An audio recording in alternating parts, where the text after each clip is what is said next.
이사야 17장 1절에서 14절입니다. 오늘은 8월의 첫날 8월 1일 목요일 아침입니다.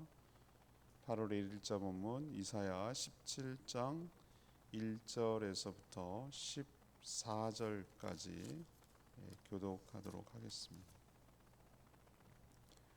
다메섹에 관한 경고라. 보라, 다메섹이 장차 성읍을 이루지 못하고 무너진 무더기가 될 것이라. 아로엘의 성읍들이 버림을 당하리니 양 무리를 치는 곳이 되어 양이 눕되 놀라게 할 자가 없을 것이며, 에브라임의 요새와 다메섹 나라와 아람의 남은 자가 멸절하여 이스라엘 자손의 영광같이 되리라. 만군의 여호와의 말씀이니라. 그날에 야곱의 영광이 쇠하고 그의 살찐 몸이 파리하리니, 마치 추수하는 자가 곡식을 거두어 가지고 그의 손으로 이삭을 벤 것 같고 르바임 골짜기에서 이삭을 주운 것 같으리라. 그러나 그 안에 주울 것이 남으리니, 감람나무를 흔들 때에 가장 높은 가지 꼭대기에 과일 두세 개의 나무 같겠고, 무성한 나무의 가장 먼 가지에 네다섯 개의 나무 같으리라. 이스라엘 하나님 여호와의 말씀이니라. 그날에 사람이 자기를 지으신 이를 바라보겠으며 그의 눈이 이스라엘의 거룩하신 이를 뵙겠고, 자기 손으로 만든 제단을 바라보지 아니하며 자기 손가락으로 지은 아세레나 태양상을 보지 아니할 것이요. 그날에 그 견고한 성읍들이 옛적에 이스라엘 자손 앞에서 버림받은 숲을 속에 초소와 작은 산 꼭대기의 초소 같아서 황폐하리니, 이는 내가 내 구원의 하나님을 잊어버리며 내 능력의 반석을 마음에 두지 아니한 까닭이라. 그러므로 내가 기뻐하는 나무를 심으며 이방 나무도 또 이종하든도다. 내가 심은 날에 울타리를 두르고 아침에 내 씨가 잘 발육되도록 하였으나, 근심과 심한 슬픔의 날에 농작물이 없어지리라. 슬프다. 많은 민족이 소동하였을 때 바다 파도 가운 치는 소리같이 그들이 소동하였고, 열방이 충돌하였을 때 그 물이 몰려온 같이 그들도 충돌하였도다. 열방이 충돌하기를 많은 물이 몰려온 같이 하나 주께서 그들을 꾸짖으시리니, 그들이 멀리 도망함이 산에서 겨가 바람 앞에 흩어진 같겠고 폭풍 앞에 떠도는 티끌 같을 것이라. 보라, 저녁에 두려움을 당하고 아침이 오기 전에 그들이 없어졌나니, 이는 우리를 노력한 자들의 몫이요 우리를 강탈한 자들의 보응이니라. 아멘.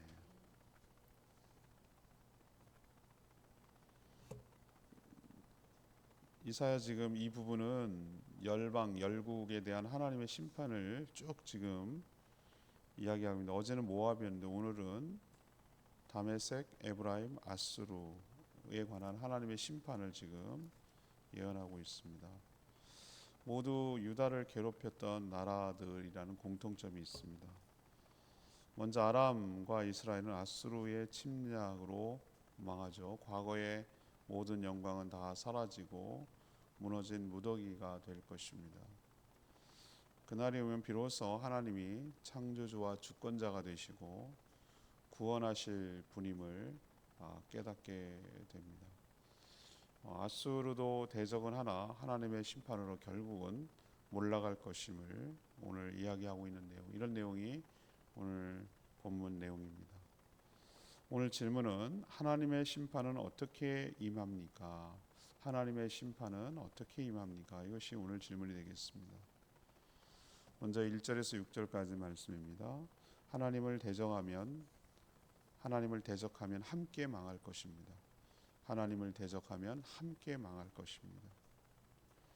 하나님이 비록 유다의 타락으로 징계를 내리시지만 영원히 버리신 것은 아닙니다. 그러나 유다를 침략하고 괴롭혔던 나라들은 얘기가 다르죠. 먼저 유다를 침략했던 아람이 이제 다메섹이 수도니까 다메섹, 서울 하면 대한민국인 것처럼 다메섹 하면 아람 나라를 말하는 겁니다. 에브라임도 마찬가지. 에브라임 지파가 주도를 했기 때문에 북이스라엘을 지칭하는 애칭으로 쓰는 게 에브라임입니다. 이 두 나라 아람 그리고 북이스라엘을 차례로 심판하시는데 그때 도구는 누구입니까? 아수르였습니다.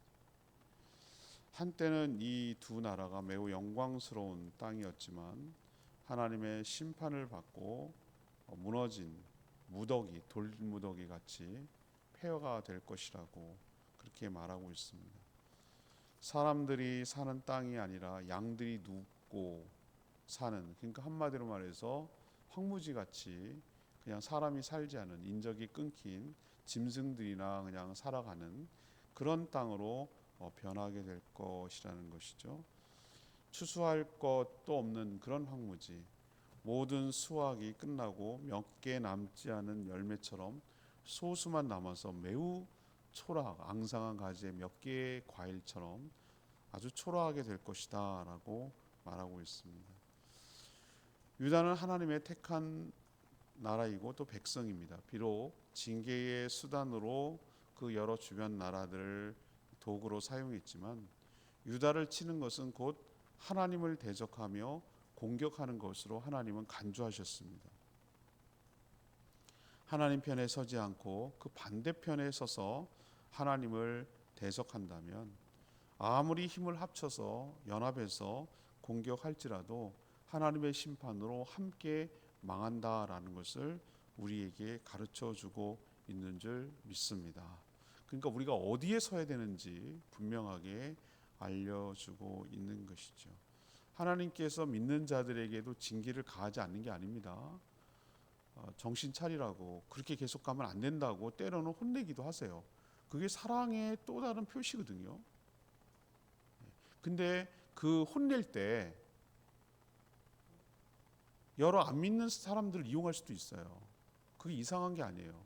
그렇지만 어쩜 이럴 수 있나. 저 사람들은 안 믿는 사람들이고 하나님을 모르는 사람들인데 그런 존재를 가지고 나를 치게 하다니 하나님 너무한 거 아니야? 이렇게 오해하시기가 쉬운데 오늘 빗대서 얘기하자면 하나님은 우리 입장에서는 하나님은 다른 사람과의 관계를 생각하지 말고 하나님과 우리와의 관계를 늘 생각하며 인생을 살아야 되는데 자꾸 우리는 다른 사람과 비교해서 나를 보려고 한단 말이죠. 하나님은 나는 나대로 하시고 하나님은 저 사람은 저 사람대로 할 거란 말이죠. 나는 어떤 입장입니까? 잘못한 것에 대해서 하나님이 징계를 내리심으로 그걸 고치려는 것이 하나님의 목적이고, 그러면 나를 혼내는데 고치려고 하는 저 도구로 썼던 저 나라는 어떡합니까? 하나님의 백성을 괴롭히고 힘들게 했기 때문에 하나님은 그대로 심판을 내리실 거라는 거예요.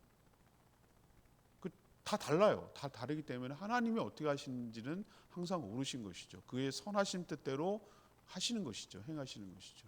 다만 분명한 것은 우리는 하나님의 사랑 가운데 있기 때문에 징계로 하시지만 저들은 하나님이 심판을 내린다는 거예요. 하나님 편에 서지 않으면 함께 망하게 될 것이라는 것을 우리에게 분명하게 보여주고 있는 줄 압니다. 두 번째는 7절에서 11절까지 말씀이에요. 7절에서 11절까지 말씀. 뒤늦은 후에는 아무런 소용이 없다. 뒤늦은 후에는 아무런 소용이 없다라는 것을 보여줘요. 7절 그날이라고 표현하고 있죠. 그날은 바로 하나님이 심판하시는 날이에요. 하나님이 심판을 단행하시면 엄청난 고통이 따르지만 아이러니하게도 이날은 많은 것들을 깨닫는 날이기도 합니다. 그래서 하나님께서 뭐라고 그랬어요? 벗겨진 것이 보여지는 것처럼 눈이 열려서 이렇게 됐잖아요. 가려진 것이 벗겨져서 비로소 실체를 볼 수 있기 때문에 7절에 그런 표현이 나오거든요. 진짜를 보게 되는 날이 그거죠. 그날에 창조주 하나님을 보게 될 것입니다. 더 이상 자신들이 만든 우상, 그 우상을 바라보지 않게 되는 날이 심판하는 날이죠. 그게 분명해지니까. 한때는 번성하고 화려했지만 구원의 하나님을 잊고 마음에 두지 않은 대가로 심판을 받게 되자, 그래서 황폐하게 되자 뒤늦게 깨닫게 되는 것이죠. 어리석은 인간은 항상 이런 식입니다. 그렇게 경고할 때는 들은 척도 안 하고 교만해서 깨닫지 못하다가 심판을 받을 때 깨닫지만 결국 망하게 되는 것이죠. 누가 깨닫게 되겠습니까?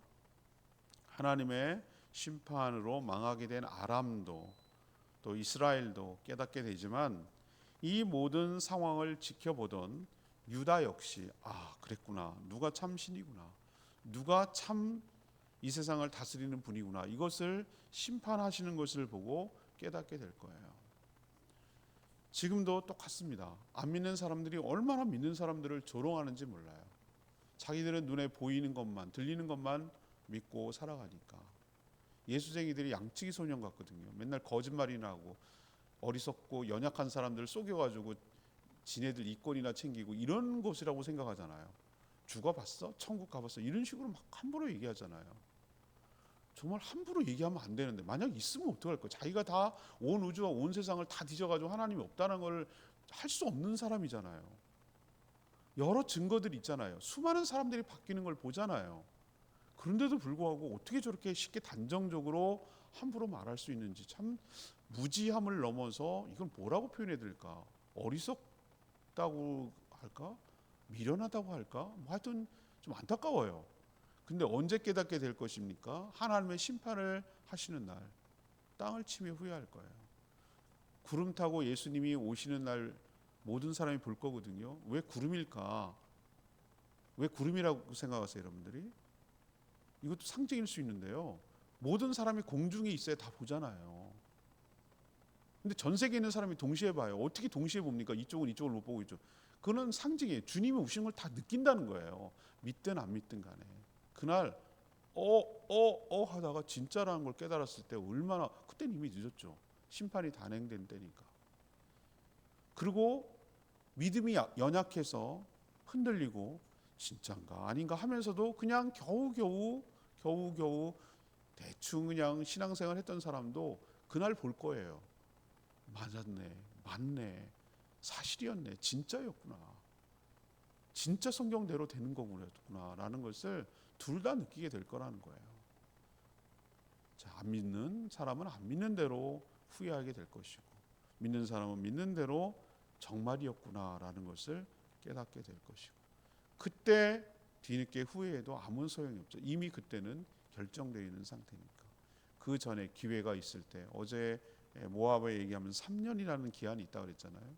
우리 살아생전에 우리의 기회가 주어졌을 때 회개하고 돌이켜 구원받는 은혜가 우리 가운데 있게 되기를 바라고, 아직까지 기회가 있는 자들에게 끊임없이 그 영혼 구원을 위해서 주님께 돌이키도록 권면하고 기도하고 그들을 사랑으로 섬겨서 돌이켜서 구원받는 은혜가 있도록 힘쓰는 저희들 되기를 원합니다. 세 번째 우리가 심판을 통해서 깨닫는 것은 12에서 14절까지예요. 12절에 14절. 하나님이 통치자이심을 보게 될 것입니다. 하나님이 통치자이심을 보게 될 것입니다. 하나님은 아수르를 동원해서 유다를 치려던 아람 그리고 북이스라엘을 차례로 망하게 하셨어요. 토사구팽 여러분 아세요? 토사구팽, 토끼 사냥이 끝나면 사냥개를 잡아먹는다. 그게 이제 팽당하는 것을, 거기서 팽이 나왔어요. 구팽, 토사구팽. 여기서 토끼 사냥하던 사냥개를 잡아서 보신탕으로 먹는다, 그 뜻이에요. 그러니까 이용하고 버림받는다, 그 얘기잖아요. 딱 그 비유예요. 하나님께서 그 토끼 사냥을 위해서 아수르라는 사냥개를 이용해서 아람하고 북이스라엘을 치게 했어요. 사냥이 다 끝났어요. 이제 도구가 끝난 거예요. 이번에 누구 차례입니까? 아수르를 치실 차례예요. 그 12절에서 14절까지가 그 얘기를 다루고 있어요. 왜 이들이 멈추지 않았냐면은 욕심이 한도 끝도 없거든요. 사람 욕심이 그래요. 하나를 가지면 두 개 가지고 싶고요. 두 개 가지면 말 타면 종 부리시고 화장실 한 개에도 만족인데 이제 두 개 아니고 세 개를 요구해요. 사람의 욕심은 끝이 없어요. 자, 아수르는 어떻게 했습니까? 아수르 어떻게 했죠? 네, 맞아요. 아람하고 북이스라엘을 넘어뜨렸어요. 유다는 아수르하고 친하게 지내려고 했어요. 처음에는 왔다 갔다 하긴 했지만 그 당시만 해도 그랬어요. 근데 자기에게 조공을 바치고 잘 좀 봐주세요. 아하스가 큰 뇌물을 바쳤다고 그랬잖아요. 근데 어떻게 했습니까? 침략했어요. 유다도 먹으려고 하는 거예요. 이게 속성이에요. 이걸 이상하게 여기면 안 돼요. 우리 편이 어디 있어요? 동맹이요? 자기네 이권이 있으니까 봐주는 거예요. 미국이 정말 영원히 우리 편이라고 생각하세요? 아니에요. 중국이 우리 편이 아니듯이 제국 다른 나라는 절대 우리 편이 될 수 없어요. 우리는 우리죠. 그들이 필요하니까 우리를 이용하는 거죠. 순진하게 그것을 물론 잘 지내야 됩니다. 물론 리스크를 여러 가지 위험을 잠재우고 우리에게 피해가 가지 않도록 적당한 선에서 이렇게 외교도 하고 뭐 이렇게 하는 거지. 다 그러는 거예요. 모든 나라가 다 그렇게 해요. 그걸 이상하게 여기면 안 돼요. 순진하게 내 목을 거기다 걸고 그 사람들이 지켜줄 거라고 하는 건 진짜 순진한 생각이에요. 유다가 그랬어요. 유다가 아수르 형님이 우리 지켜줄 거야. 천만의 말씀. 아수르 형님이 니네 잡아먹으러 왔다. 이거예요 지금. 그래서 아수르가 유다를 침략해가지고 다 모두 성읍들 다 무너뜨리고 황폐하고 다 뺏어가고 예루살렘만 딱 포위했어요. 수도만 남겨놓고 그렇게 침략을 했단 말이에요. 유다 입장에서 보면은 하나님을 온전히 신뢰하지 않은 거예요. 제가 그때 말씀드렸잖아요. 2주 전인가 하나님 참 우리를 아프게 할 때가 있다고. 저도 그거 몇 번 경험했거든요. 그걸 흑역사잖아요. 흑역사. 아픈 역사니까 얘기를 할 수가 없지만 나와 하나님은 알고 있는 거예요. 그게 뭔지 아세요? 제가 뼈저리게 깨달은. 왜 뼈저리게 깨달은? 뼈에 새긴다고 그러잖아요. 뼈에 새겨야 안 잊어버리니까. 근데 제가 하나님께서 어떻게 하냐면요. 하나님 외에 하나님 말고 다른 것을 의지하고 재미 봤거든요. 그렇게 잘 했거든요. 그런데 하나님보다 더 의지하니까 그거 가지고 딱 때리더라고요. 그거 가지고 그렇게 아프게 하시더라고. 그러면서 깨닫게 되는 거예요. 뭐냐면 내가 하나님 외에 다른 것을 의지할 때 하나님 질투하시는 하나님 맞는 것 같아요. 하나님 굉장히 기분 나빠하세요. 하나님 자존심 상해 하시는 것 같아요. 네가 나보다 다른 거를 더 의지해? 이거예요. 그 대가를 한번 매운맛을 된맛을 한번 보여주겠다. 그것 때문에 진짜 힘들게 되는 경우가 있어요. 그때 깨달은 거예요. 어떤 걸 깨닫죠? 그런 거였구나. 내가 하나님 외에 다른 걸 의지한 아주 대가를 치르는구나. 아주 뼛속 깊이 교훈을 삼는구나. 그게 사람이 됐든 그게 돈이 됐든 그게 뭐가 됐든 내가 다른 걸 붙들고 내 생명줄이고 동아줄인 줄 알고 그거 붙들고 살다가 그거 딱 끊어져서 너무 망연자실하게 만들어서 하나님 밖에 믿을 것이 없구나. 하나님 외에 다른 것을 믿었다가 이런 낭패를 보는구나라는 것을 뼈저리게 깨닫거든요. 지금 유다가 그런 꼴이에요. 아수리 형님 믿었다니까요. 처음엔 자기대로 뜻대로 돼요. 아람도 쳐주지, 북이스라엘도 쳐주지. 다 망해버렸어요. 망했어요. 두 나라가 망해버렸어요. 그러면 이제 아싸 아마 그렇게 좋아했을 거예요. 웬걸? 그걸 둘 치고 나니까 군사 몰고 와가지고 자기 나라 침략하게 다 먹어 삼키려고 쳐들어왔단 말이에요.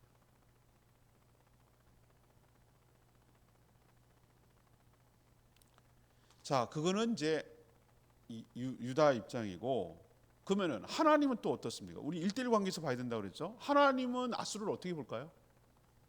하나님 아수르를 어떻게 보겠어요? 유다는 그렇게 보는 거고, 하나님이 아수르를 어떻게 볼까요? 이것 봐라, 이 건방진 놈들이 자신들을 내가 그 하나님이 뭐죠? 여러 나라를 치고 자신의 뜻을 펼치는 도구에 불과했는데, 막대기에 불과했는데 막대기가 주인한테 덤벼? 막대기가 주인 행세를 하려고 그래? 이거예요. 하나님 입장에서 보면. 그런 사실을 깨닫지 못하는 교만함이 보이자 그 대규모 군대를 끌고 유다를 침략하자 하나님이 그들을 뭐 했어요? 꾸짖으셨다고 오늘 표현하고 있어요. 꾸짖으셨다. 그러자 하룻밤 사이에 침략했던 그 사네립은 그 아수르 나라의 왕이에요. 사네립 군대가 쳐들어왔는데 바람에 날리는 티끌처럼 겨처럼 다 죽고 말았다. 오늘 그렇게 표현 쓰고 있어요. 13절에 겨처럼 다 날려버려. 여러분 티끌 아시죠? 바람에 이렇게 까부르면 막 날아가는 거 아시죠? 껍질 착착착 날아가거든요. 그런 것처럼 다 날아가게 했다. 정말 이건 불가사의한 일이에요. 우리 이사야 37장인가 8장 그 부분에 언급이 돼요. 이거 주일날 다시 한번 설명할게요. 그 부분이 기록이 되어 있어요. 불가사의예요. 불가사의. 이건 설명할 길이 없어요. 그렇게 포위하고 있던 18만 5천 명. 여러분 18만 5천 명이 한 작습니까? 아니에요. 제주도 인구가 70만이 안 돼요. 제주시 안에 50만이 살고요. 서귀포에 한 20만 살아요. 서귀포 인구 전체만큼이나 예루살렘 그 크지도 않은 성을 몇 겹으로 둘러싸가지고 거기 어디 왔다 갔다 하겠어요. 거기를 어디 통과할 수 있겠어요. 고립시켜가지고 고사시켜가지고 항복하게 하거나 죽게 만들려는 것이 포위 작전이거든요. 그렇게 버티면 어떻게 살겠어요? 그죠? 근데 그 18만 5천 명이 뭔 일인가 하룻밤 사이에 다 죽었어요. 하룻밤 사이에 다 죽었어요. 그래서 막 학자들이 막 논리적으로 설명하려고 그 이유를 몰라요. 그 이유를 설명이 안 됐어요. 자기들도 유다 백성들이 잠잠해가지고 나가서 성문으로 막 겨울나가지고 이렇게 쳐다본 거예요. 그랬더니 다 죽어 있는 거예요. 그걸 어떻게 설명하겠어요? 하나님이 하신 거죠. 그래서 어떻게 합니까? 예, 그들은 좀 몇 명 남은 것들 사내립이 철수할 수밖에 없었어요. 본국으로 간 거죠. 갔는데 얘도 당한 거지. 사내립 얘도 자기 아들한테 쿠데타 당했어요. 아들한테 죽임을 당해요. 그래서 정권이 바뀌어요. 이런 식으로 딱 끝내버리더라고요.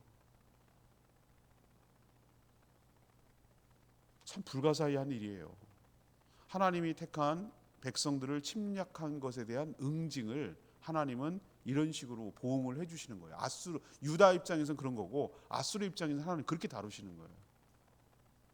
이 사실을 통해서 유다든 아수르든 망해버렸던 북이스라엘이든 아람이든 똑같이 공통적으로, 그리고 이 기록되어 있는 성경을 읽고 묵상하는 사람들까지 공통적으로 딱 한 가지 교훈을 주시는 게 있어요. 그게 뭡니까? 누가 세상을 통치하는가? 누가 택한 백성들을 보호하시는가? 이걸 확실하게 보여주는 거예요. 이 사건을 통해서. 우리도 이 사실을 교훈 삼아야 될 줄로 압니다. 우리를 때로는 징계하시기도 해요. 그러나 우리는 완전히 망하게 하지는 않으세요. 우리 정신 차리라고 혼낼 때도 있어요. 하나님께서. 그건 우리의 사랑의 표현이에요. 하나님 우리를 깎고 다듬는 과정 중에 있어요. 우리의 하나님의 관심은 뭐냐면 예수 그리스도를 닮아가도록 여러 가지 방법을 써요. 때로는 당근, 채찍 여러 가지 이용해서 우리를 예수 그리스도를 닮아가도록, 하나님을 더 찾게 만들고 하나님을 더 의지하게 만들도록 계속 그쪽으로 성령 하나님을 통해서 인도해 가세요. 그런 가정에 혼내기도 하고, 어떨 때는 어려움을 주시기도 하고, 어떨 때는 정말 감당지 못할 은혜를 주시기도 하고, 여러 가지 다양하게 방법을 다뤄서 하나님을 더욱더 사랑하고 더욱더 신뢰하게 만드는 방향으로 가세요. 그건 우리 입장에서 그런 거고. 그러면 하나님을 대적하고 하나님을 택한 백성들을 괴롭혔던 자들은 어떻게 하는가? 하나님께서 가차없이 이렇게 심판하신다. 그걸 통해서 누가 참 신인가, 누가 진짜 주인인가, 누가 세상을 다스리고 있는지에 대해서 분명히 보여요. 징계와 심판은 다른 성격이거든요.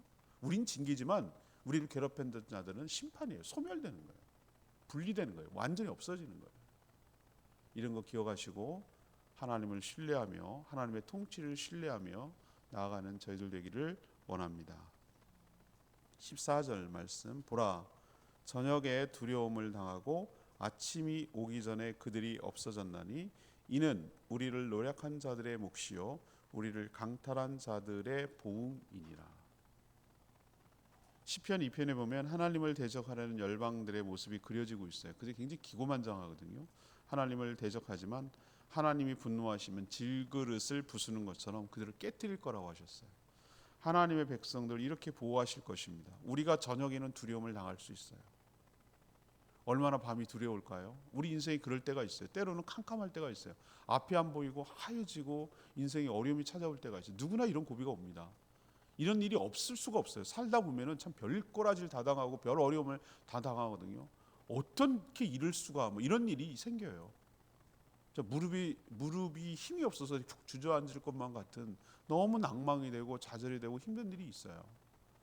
밤이 와요. 그렇게. 그런데 오늘 말씀하잖아요.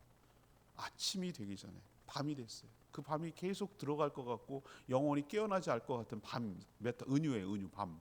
그런데 오늘 성경에 보세요. 아침이 오기 전에 새벽이죠. 아침이 오기 전에 그렇게 두려워했고 우리를 힘들게 하고 우리에게 어려움을 주고 그렇게 했던 그것들이 없어질 것이다. 실제 역사로 보면은 유다를 침략했던 사네립 군대가 그랬고, 이건 우리가 붙들어야 될 교훈의 말씀이에요. 우리를 괴롭힌 자들이 받아야 할 벌이기도 하고, 하나님이 내 편이 되어 주시기 때문에 내가 두려워할 것이 없는 줄 믿습니다. 믿음을 가지고 담대하게 살아가는 저와 여러분 되기를 소망합니다. 이 본문, 한 주간의 본문 중에서 이 본문이 제가 여러 심판에 관한 얘기를만 계속 하거든요, 이번 주는. 근데 이 본문이 마음에 딱 왔어요. 그래서 주일날 다른 각도에서 이 본문을 가지고 말씀을 전할 계획입니다. 오늘 말씀 붙들고 기도하기 전에 140장 찬양지 140장 부르고 기도하는 시간 갖겠습니다. 찬양지 140장 예수의 이름으로 나는 일어서리라.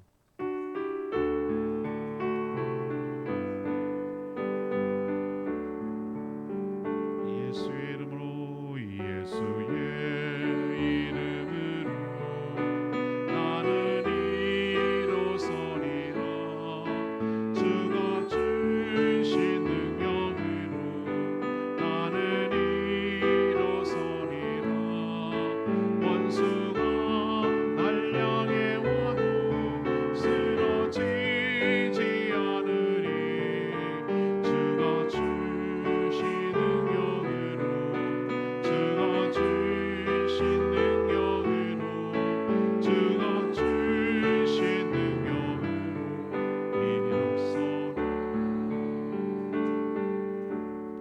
우리가 넘어지나 완전히 쓰러지지 아니함은 주께서 붙드심이니이다. 때로는 오해할 때가 있어요. 하나님 어떻게 저렇게 나한테 이럴 수가. 안 믿는 사람하고 우리 택한 백성들은 다루시는 방식이 다르다니까요. 목적이. 우리는 징계를 통해서 깨닫게 해서 다시 단단하고 하나님만 의지하고 사랑하도록 하는 방향 때문에, 목적 때문에 다루시는 거고, 우리를 괴롭히고 우리를 힘들게 하고 하나님을 믿는 자를 조롱했던 것은 동일시예요. 하나님께서 하나님을 그렇게 한 줄로 하나님이 여기시고 택한 백성들을 괴롭힌 자들을 반드시 징계가 아닌 심판을 내리실 줄로 믿습니다. 이게 하나님께서 다루시는 통치하시는 방식이에요. 오늘도 분명하게 드러났고요. 우리는 그것을 온전히 신뢰하며 믿음으로 살아가는 저희들 되게 해달라고 주여 외치며 기도합니다. 주여 나는 예수의 이름으로 나는 일어서리라. 주가 주신 능력으로 나는 일어서리라. 원수가 날 향해 와도 쓰러지지 않으리. 주가 주신 능력으로 주가 주신 능력으로 주가 주신 능력으로 일어서리.